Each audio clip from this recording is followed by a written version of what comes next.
everyone. I've been requested to show how I make kombucha. It's really easy. It's one of the easiest things to make and one of the healthiest beverages you'll ever drink. What I'm doing is, what I did today actually, is my SCOBY was getting a little too big, so I kind of cut it down and I put my extra SCOBY in a jar along with the kombucha that I had in my larger jar. It's a little cloudy because when I went to pull it out, it kind of dropped back in and all the yeast at the bottom kind of mixed up with my clear kombucha, but it's still good. This is all going to settle down, but I did separate it and I keep this in the refrigerator, so this way if anything ever happens to my kombucha, my SCOBY that I'm using in my fermenting jar or canister, I always have some SCOBY available to use. Plus the SCOBY that's in my larger canister will keep making more SCOBY. This mushroom just keeps, it's a fungus basically, it just keeps growing and growing. It's going to grow in here too, as long as it's going to grow slower, but it's going to grow. I'm going to keep it in the refrigerator, or I could keep it in my entrance where it's pretty much cold. It's against the cement like brick walls, so it will keep it cool there over the winter time, so it won't let it ferment and pop my lid. But I did separate it. So this is basically, if somebody comes to my house and says, Connie, can you give me some SCOBY? I have extra SCOBY to give away. So I did separate it, and that's a there's a large amount of SCOBY that I separated. And I'm going to show you, this is my larger canister. And you could, I'm not sure if you can see, but I have SCOBY in there. Like I said, this only got cloudy because I dropped my SCOBY and it kind of mixed all the yeast that's at the bottom. Once it settles, I can transfer this in a cleaner jar and clean out the yeast. I could actually use that yeast for other things like making bread. I've done it before. Or you can put it in your compost bin, but it will settle and the yeast will settle to the bottom. So I'm going to be left with a clear liquid along with my SCOBY that I have now in my larger canister. Now, I pretty much do this by eye, so I know exactly how much my canister uses, how much sugar. But what I did do is, in the smaller jar, only because I didn't have a bigger jar available, I have 12 bags of green tea. You could use bags or you could use loose tea. It's up to you. But I'm using 12 because I like mine a little stronger. But you can use about 8 if you're doing about a gallon of kombucha. I'm just going to put this aside for now. And I am using Canadian white sugar that, believe it or not, it is vegan because they don't use any bone to whiten the sugar. So it is vegan. I find that the white sugar is the best sugar to use when you're making a kombucha. I've tried all other sugars, but I find that the white sugar is the sugar that I find works the best when I personally am making kombucha. So very easy. Right now I've got boiling water that I boiled, and I'm going to add a little more to this. Try not to get my tags in there. So basically we're going to make a simple kombucha right now, and then once the kombucha has fermented, we will add flavors to it. You don't want to mix anything hot with your SCOBY. So your SCOBY always has to stay at a room temperature. So you do mix your sugar and your tea separate. And once that's cooled off, then you could take this liquid and pour it in your canister where you will be fermenting it. But you will not put anything hot in your canister. So I'm going to put this aside. I'm going to cover it. And once this is done, does this lid fit? I'm running out of decent lids. I'm just going to cover it with this for now. It doesn't fit, but I just need to cover so no particles fall in. And I'm going to put this aside. And once this gets cooled, then we will add it. So for now, this is how simple it really is. Where to get SCOBYs? You can buy SCOBYs online. They're not the cheapest thing. Or you can get, I have a video up already where you can buy plain kombucha and make a starter tea. That means a sweet tea, very sweet. I've got 1 cup of sugar in here. and you add it to, once it cools off, you add it to that new bottle of, it's got to be a raw kombucha, and then you let it ferment and it starts making a skin on top, and that's going to be your scoby. And as it sits there, it gets thicker and thicker, and then you have your own scoby to use when you make kombucha. And eventually you're going to start building it up where you can make a larger jar of kombucha. But very easy to make. But you can buy, if you go on Etsy, I think they sell them there for about 20-something dollars. You can buy a scoby, they mail it out to you, or you can make your own. Very easy to do. And that's it. So now I've got this liquid, which is not much. It's just a few cups of hot liquid that's going to cool off. And then I'm going to pour that in my canister that I make my kombucha. And then I'm going to add water to that and put it aside to ferment. And you want it in a kind of room temperature place, something like your kitchen counter, off somewhere in a room where it won't freeze, because the colder it gets, the slower it is for it to make kombucha for you. Usually once your kombucha is made and you've bottled them, I'll give you an example. This is the one I'm drinking now, but this is not a bought kombucha. It's just a bottle that I saved. That's my kombucha that I, see the fuzz? This is the bottle kombucha. This is the bottles that I save, and then when I make kombucha, I just put them in these bottles, and I store them in the refrigerator once I get the right fermentation. And you want it nice and bubbly, like a soft drink or a beer. Very good. This one is infused in lavender, which is delicious. And you can also sweeten it up a little more, or you can use fresh juices. It's really up to you. Or you could just use chunks of fruit. But I'll show you that in the next step. For now, I'm just telling you how we started. So basically, if you want to start with a gallon, you must have a scoby.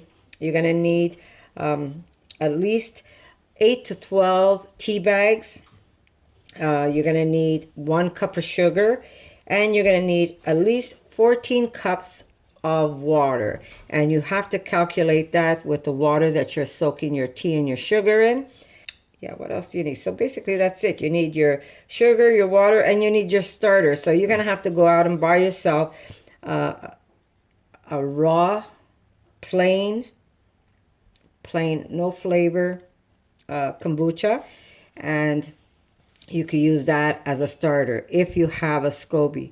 If you don't have that scoby, like I said, you could buy a raw kombucha, and then you're going to make a sweet tea that you're going to add to it once it's cooled off.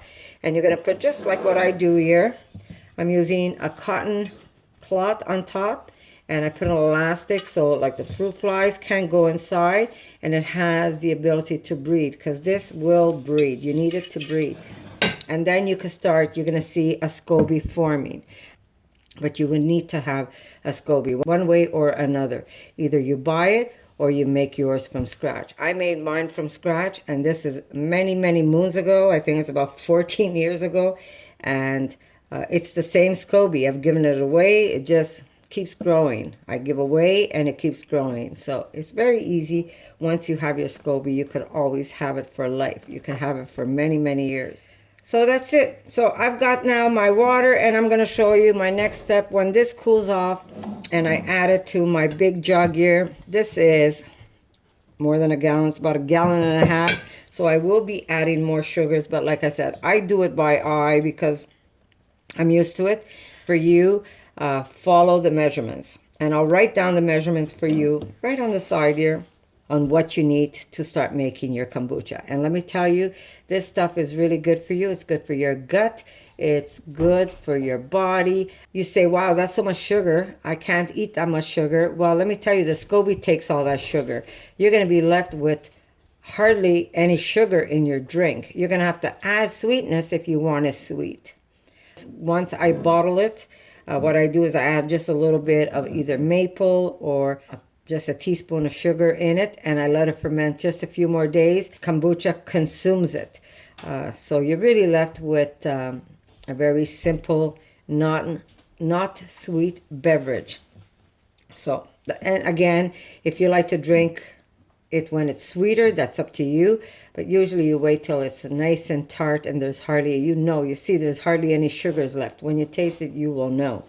But very good for you. That sugar is not a bad sugar anymore because the scoby is what feeds on that. So that's it for now. I won't tip this over to show you. I can show you with my camera. There is my tea that's already, the sugar is already dissolved. Those are my tea bags. Like I said, I make it really strong. I do about 12 tea bags instead of 8 bags. I just like it better that way. This is my big jug that I fill up. It's a big one. And there's a scoby in there, as you can tell. And my liquid that's going to resettle again. And this here is the one, my emergency scoby. Look how much scoby there's in there. With the starter. And I use that only if I want to maybe start another jug. I'll be able to use some of this scoby. This thing will just keep growing. There's like no ifs or buts about it. In the refrigerator, it'll grow less. I'm leaving this on now because I will be making another batch of sugar water and tea to help this one keep it nice and alive. Otherwise, it's just sitting in a very sour, tart drink. I mean, I can leave it that way, but I want to make a new scoby on top, so I'm going to add tea water to that, a very sweet tea water. So if you haven't tried kombucha before and you're not sure what it tastes like, they sell them everywhere now. Just go into the health section of any grocery store. I'm sure you're going to find it there. And they have different flavors. Some of them have plain and some of them have flavored ones. This one's called Trilogy. I don't even remember what that tastes like. But this has got the one that I make inside that I'm drinking now. But buy yourself a bottle, taste it, and see how you like it, how your body likes it. But drink a little at a time and get your body used to it, and then your body's just going to crave this stuff. It's that good. But then you can make your own. It's very easy because they do get pricey when you start buying them, you know, especially if you're drinking a bottle a day. So this is going to be part 1 of this video. But once the tea is made, I'm going to show you how I add it to my large jug here. This is like something that's going to heal my body. So that's it. I'll see you in a little bit when I'm putting the liquids in, and then I'll show you once it's fermented. That'll probably be a separate video, but I will show you once it's fermented. So I'll see you in a bit, guys. Okay, guys, we're back. I'm going to show you. Remember how cloudy this was yesterday? Let me take you down and show you. It was very, very cloudy yesterday, but you can see how the yeast settled to the bottom. I don't want to shake it because it's all at the bottom. And now it's getting clear. But this is not the, this is not going to be my kombucha. This is going to be my extra. This is going to be what they call the SCOBY Hotel. If I want to make a bigger batch, I've got extra SCOBY. But I do want to add some sugar water to it, which I did have ready yesterday. So what I did do was I made a small batch of sweet tea. I really don't measure, like I don't put a lot of it, but I really don't measure it when I make a tea to feed my scobies that I have as a reserve. But I do like to feed it once in a while, so it just keeps growing itself. So what I'm gonna do now, my hands are washed and cleaned. Remember, when you're doing this, try and be as clean as you can. You don't want to, I'm going to lose some of this tea. You want to be as clean as possible. So I'm just going to squeeze the tea out of my tea bags. Put that in compost with a chopstick. And I'm going to throw it anyhow because it really doesn't matter, I mean, if it's diluted or not. Because trust me, that SCOBY is going to do a number to that tea. So there we go. I just attached that sugar at the bottom. And I'm just going to add this to my my reserve. Sorry guys, I just have to. Jeez Louise, let me get my, I want to show you something. This is as old as old. My father made this. My father used to work with metal, and he made what you call a jar opener. So we just kind of jam the jar in and wherever it fits, and then you give it a twist and it opens up. There we go. Yeah, so this is something I'm going to have forever and ever. Okay, so here we go. Here's my reserve. I'm going to add that sugar. Now, if it all doesn't fit, that's okay too. Oh, it did. Because if there was any left over, I was going to add it to my larger jar. But I will rinse out this jar and let this liquid cool off, because some of the sugar stayed at the bottom. And then I'll add this to my larger jar. But I do want it cooled off before you put anything in with your scoby, because if you put anything hot, you will kill your scoby, and then it's just going to start making ugly mold and stuff. Plus, you want to always keep it covered. Because this is a reserve, I am going to either put a cloth on it, or I am going to close it with a lid, and every once in a while burp it.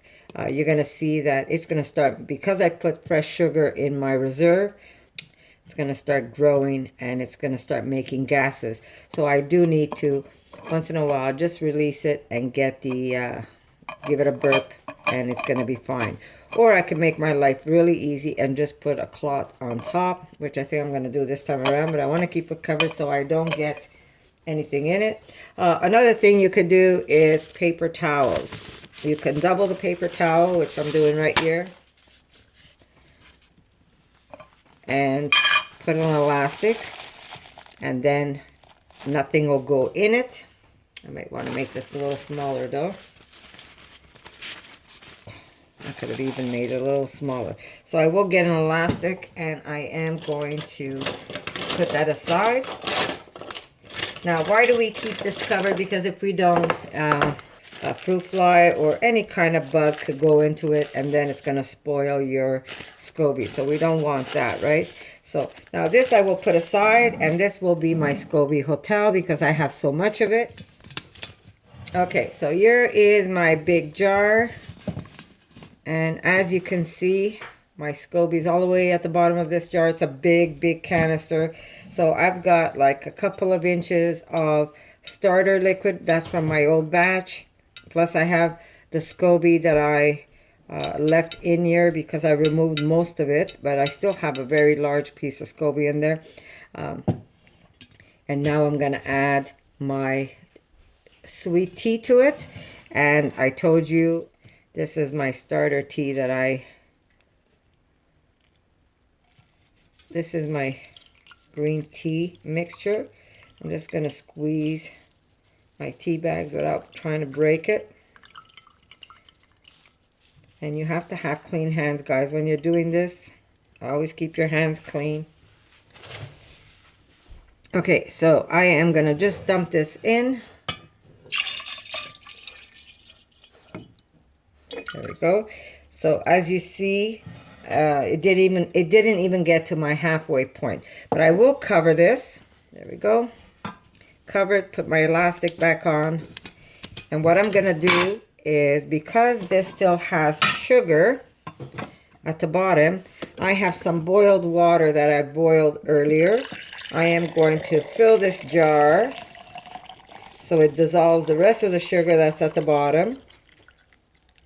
But I want this to cool off. So later on this afternoon, this should be completely cooled off, where I can put the water into my jug. And then fill the rest as needed, because you do want to do, with 1 cup of sugar, you're doing about 1 gallon of kombucha. So if you've got 2 cups already poured in, then you know you've got...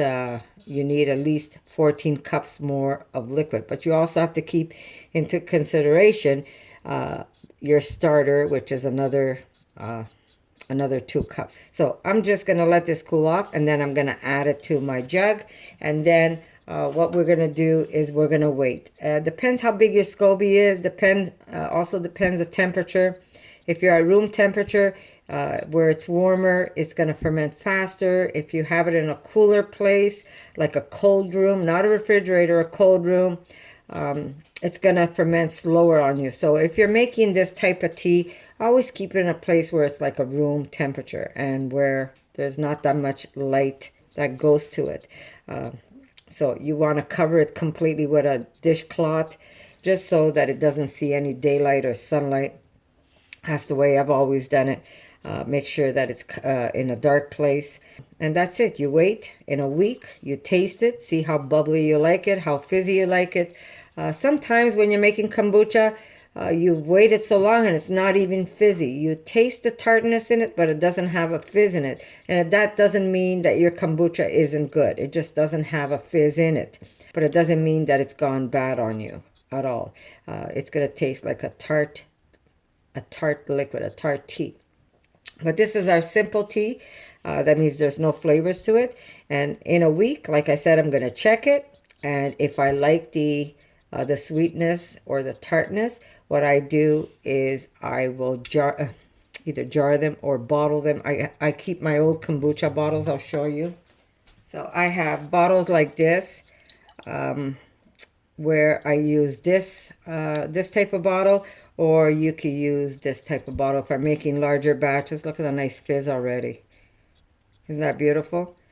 So this one is already ready to drink. But you could get nice bottles. If you don't have any kombucha bottles at home, you could get some nice bottles with these stoppers. They make some nice kombucha bottles for you to drink from. So what I do is then I flavor them in here. I flavor them in a different container, and then I pour them in here. And sometimes I even add a little extra sugar at the bottom, not much, like a half a teaspoon, just to give it that sweetness and to help it bubble up even more. Because it just, that bubble really, it's nice when it has a bubble. You really want it to bubble. But like I said, if it doesn't bubble, it doesn't mean that it's not a good kombucha. So that's it. I am going to show you when I bottle them. It'll probably be a complete separate video, so I'm going to put this up. And then I'll show you when we flavor it and when we bottle it. So that's it. It's not very hard to make, and I hope I made enough sense, or I hope I explained myself well enough. But yeah, go out, try it, making some kombucha, and start making some healthy fermented drinks for your body. Your body's going to say thank you to you. So I'll see you very soon. For more videos like this, make sure to subscribe to Connie's RAWsome Kitchen, give it a thumbs up, and share it with your friends.